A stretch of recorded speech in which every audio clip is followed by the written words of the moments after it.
Welcome back to The Bricks. I'm your host, Ken Boyer, broadcast from DPR Studios. Here for another quick Bricks update. Now the Michigan Wolverines and Notre Dame play Under the Lights Part 2.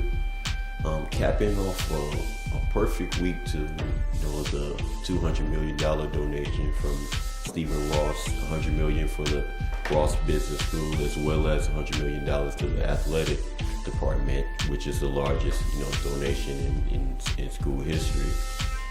So it was just all a culmination of the whole week and just everything that the University of Michigan and Michigan athletics is now in this present day. I mean, people say Michigan is back, but Michigan is beyond back. They're, reaching new levels and new heights, that hasn't been seen there before. It's a 41-30 win in Under the Lights by the University of Michigan. I mean, Devin Gardner, played an outstanding game. 5 total touchdowns, 292 passing, and 82 rushing. It's just, a brilliant game from him, minus the one turnover that he had, which was huge, that led to a touchdown from Stephon Tuitt. But, other than that, just a perfect game plan, and they won pretty comfortably, even though, it was kind of back and forth with things happening and changed the momentum, but it really wasn't in doubt the entire game.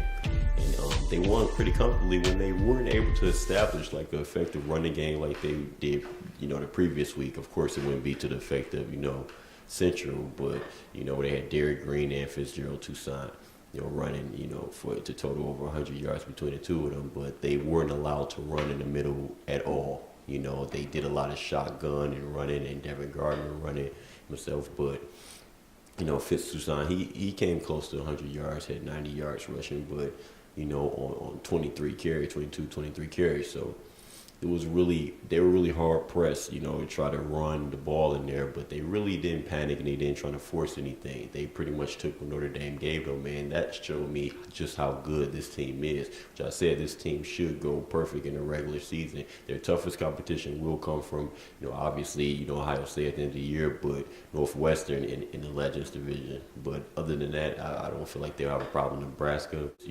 defense is atrocious to me, honestly. That spread option, they actually do better with spread option quarterbacks than most people may think now. But Jeremy Gallon, once again, picked him, breakout player. People thought he had a good year last year, but I told you this year, you're really going to see him step up when Devin Gardner is really looking for him and ironing and making sure that he get the ball. 8 touches, over 100 yards, receiving 3 touchdowns. Brilliant performance, did Desmond Howard well, that, he was in attendance. I mean, it was a beautiful game, outstanding atmosphere. You had to be there to see it. My favorite part, I would say, is, was seeing Beyonce in collaboration with you and marching band, seeing her yell, go blue. Yeah, that was pretty outstanding. All the women enjoyed that and seeing all, her songs being played and stuff like that. So it was pretty cool. Like, it was really something that you had to get out to see, to really experience and really know what you were missing and what you were getting. Notre Dame played a pretty good game. I just Notre Dame, seriously, they just can't beat Michigan, to save their life. When Michigan had literally no quarterback, they were still only able to beat them by field goals. So.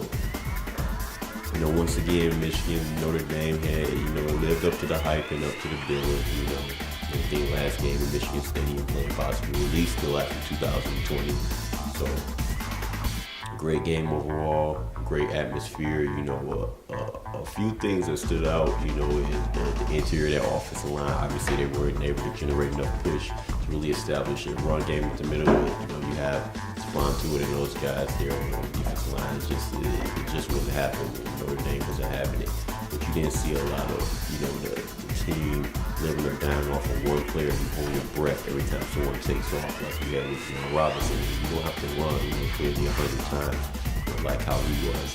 But Devin Gardner is still more than effective, running and picking and choosing his times to run. So, great game, very impressed. Defense and secondary played outstanding. Blake Countess is back, generated a couple interceptions, just played the way that they were supposed to play. Only concern there on defense is the defensive line. Defensive line is still not generating pressure even with the four guys. Even when they're seeing blitzes, they're not generating enough, pressure on the quarterback. So that's one thing that they can say they improve on, as well as both fronts for this team. But other than that, outstanding game, outstanding victory for the Wolverines. Ken Boyer for the Bricks. See you soon.